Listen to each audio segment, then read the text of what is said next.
আমি আজ বানাবো প্রন চিলি।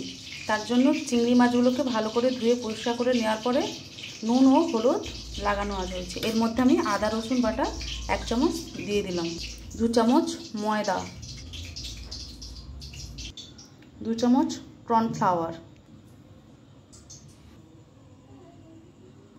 নুন অল্প, অল্প একটু লঙ্কার গুঁড়ো, ভালোভাবে মেখে নেব। একে একে চিংড়ি মাছগুলো ভেজে নেব।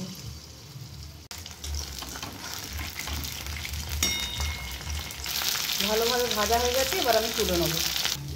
ওই তেলেই রসুন কুচি দিয়ে দিলাম, কাঁচা লঙ্কা, ক্যাপসিকাম,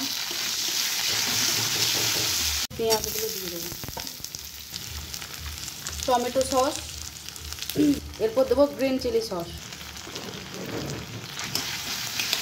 এরপর দেবো সয়া সস, এরপর দিলাম সয়া সস, অল্প একটু জল দিয়ে দেবো, একটুখানি নুন, কর্নফ্লাওয়ার 1 চামচ,